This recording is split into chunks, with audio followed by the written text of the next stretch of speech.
आपातकालीन कक्ष के इस लोकार्पण के पावन अवसर पर अपने स्वास्थ्य विभाग के मुखिया जिनका श्रावस्ती पर और खासकर इटौना पर बड़ा आशीर्वाद रहता है, इसे हेमो साहब अपने जिले के मुख्य विकास अधिकारी का जो भी मेरे ख्याल से कल परसों में ज्वाइन किए,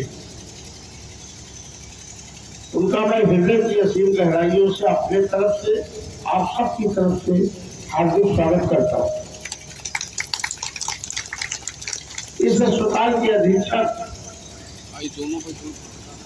डॉक्टर रमेश तिवारी जी को और उनकी पूरी टीम को,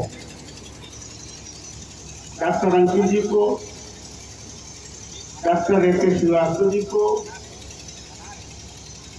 और सभी डॉक्टरों को साधुवाद देते हुए यहाँ पर बैठे हुए सभी आशाएं, आंगनबाड़ी संगिनी जो अपने परिवार की है लगातार मेहनत करते और हर लड़ाई को पार करती हुई स्वास्थ्य सेवा बेहतर देने का काम कर रहे हैं। साथ में हमारे गिरौला के ब्लॉक प्रमुख के प्रतिनिधि भाई प्रकाश चंद जी भी हैं, जिला पंचायत के सदस्य भाई तिवारी जी हैं, सुरेश जी, ब्लॉक प्रमुख इटौना के प्रतिनिधि भाई आशुतोष जी और उपस्थित सभी गणमान्य महान भाव छायाकार बंधु। तो उत्तर प्रदेश सरकार की मंशा भी कि आदमी के जीवन में शिक्षा और स्वास्थ्य इसका बहुत महत्वपूर्ण योगदान होता है और शिक्षा में भी माननीय मुख्यमंत्री जी ने बहुत कुछ इजाफा करके और शिक्षा का दर बहुत आगे बढ़ा दिया। ऐसे स्वास्थ्य में जिस तरीके से उप मुख्यमंत्री स्वास्थ्य के मंत्री हैं माननीय विजय पाठक जी, उनके नेतृत्व में और योगी आदित्यनाथ जी के नेतृत्व में स्वास्थ्य की बेहतर सुविधाएं लगातार, अभी 2 एम्बुलेंस पिछले इसी महीने में हमको इटौना में मिली, 3 गिरौला में मिली, एयर कंडीशनर मिली।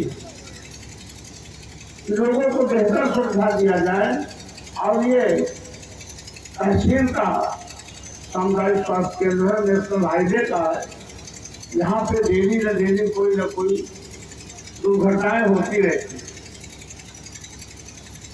इमरजेंसी यहाँ पर थोड़ा बड़ा कंस्ट्रक्शन बिल्डिंग बड़ी जर्जर हो चुकी। इस बिल्डिंग का जब निर्माण कराया गया, इसका भी उद्घाटन मैंने ही किया था।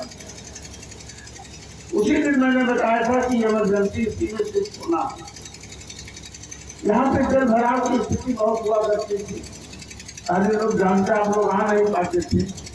हमने 32 लाख रुपया अपने निधि से दे करके और जल भराव की स्थिति आपकी समाप्त किया। अभी तो पहला चक्र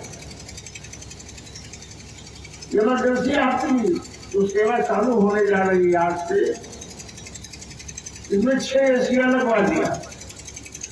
आएगा कौन? अपने समाज के ही लोग, चाहे बीमार में आएंगे चाहे कोई छोटा ही लाएगा, उनको ट्रीटमेंट के समय अगर बेहतर सुविधा ऑक्सीजन की और हवा की मिल जाती है तो उसका एक अच्छा लाभ मिलेगा।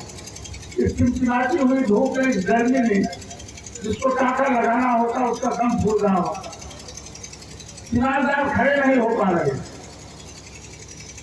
उससे बचाव के लिए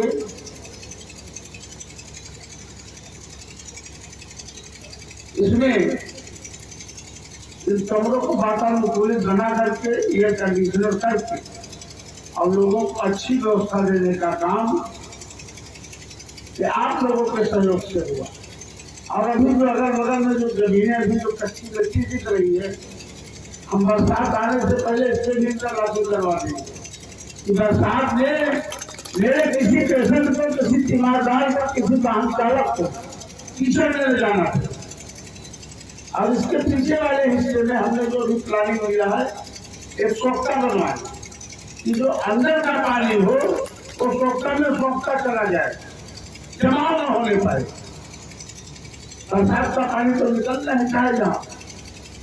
बेहतर सुविधा करने के लिए अभी हमने तो अधिकतर साहब से निवेदन भी किया कि आपको कोई दे हुई हो तो इन मकानों का ध्वस्तीकरण का आप एक प्रपोजल बनवा लीजिए, हम शासन से मंजूर करा देते हैं इसको।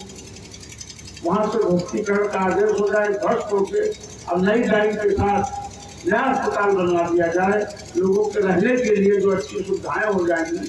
ये पहला अस्पताल हमारा है मंडल का, जहाँ पर जिस CHC में 5-5 6 डॉक्टर 24 घंटा रहते हैं, अभी किसी CHC 2 डॉक्टर नहीं मिलते, क्योंकि गौना विकसित क्षेत्र है, यहाँ पर साधन संसाधन की कोई कमी नहीं।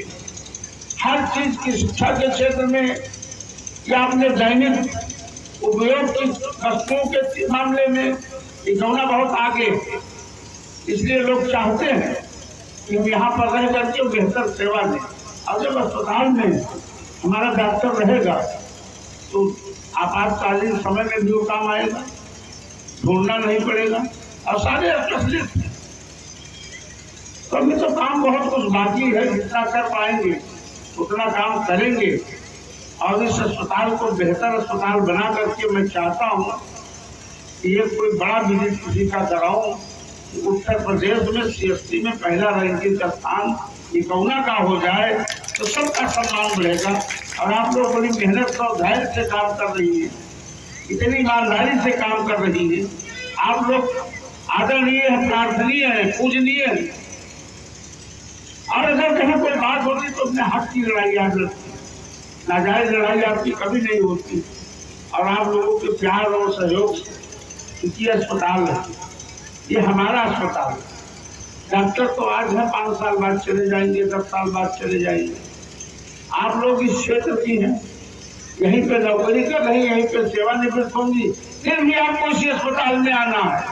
ये हमारा घर है, इसकी कितनी बेहतर सुविधा हम लोग करें, जितनी की लोगों में एक नई छाप डालें, इस सोच के साथ आज इस कार्यक्रम में उपस्थित सभी प्रतिनिधियों का हृदय की असीम गहराइयों से मैं साधुवाद देते हुए अपनी बारी विराम दूंगा।